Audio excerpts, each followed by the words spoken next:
ఆదిలాబాద్ జిల్లాలో పత్తి రైతులను విత్తన కొరత వేధిస్తూ ఉంది. డిమాండ్కు తగ్గ విత్తన సప్లై లేకపోవడంతో పత్తి రైతులు రోడ్డెక్కుతున్నారు.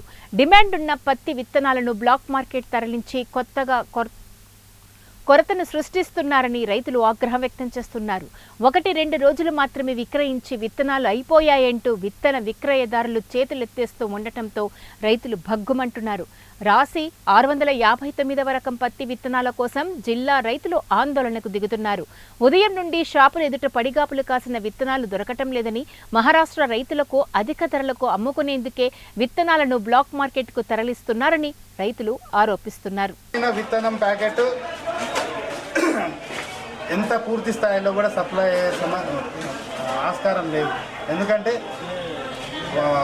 మనకు ఇది కాకుండా ఇంకా చాలా రకాల పత్తి విత్తనాల ప్యాకెట్లు ఉన్నాయి.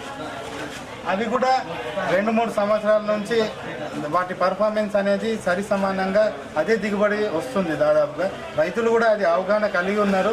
వాళ్ళు కూడా ఒకటే రకమైన పత్తి విత్తనాలు పోవట్లేదు, అన్ని రకాలై వేయడానికి ప్రయత్నం చేస్తున్నారు. కాకపోతే ఇది ఉంటే వాళ్ళకు ఇంకా బలము అనేది ఒక వాళ్ళ నమ్మకం మాత్రమే. అంటే ఇప్పుడు వానాకాలం కంటే సాగు కంటే ముందే ఇవన్నీ చేసుకోవాలి కదా, మీరు ఆన్ స్పాట్లో చేస్తున్నారు. లేదు, ఇదే టైం. మొన్నటి వరకు ఎలక్షన్ డ్యూటీలు ఉండే, ఎలక్షన్ డ్యూటీల తర్వాత ఇమ్మీడియట్ ఇదే పని స్టార్ట్ అయిపోయింది మాకు. మొత్తం ఇప్పుడు చూడండి, ప్రతి కంపెనీ ప్రతినిధితో మాట్లాడి 55 కంపెనీలతో ఈ డాటా తీసుకొని రెగ్యులర్ ఫాలోఅప్ చేస్తున్నారు.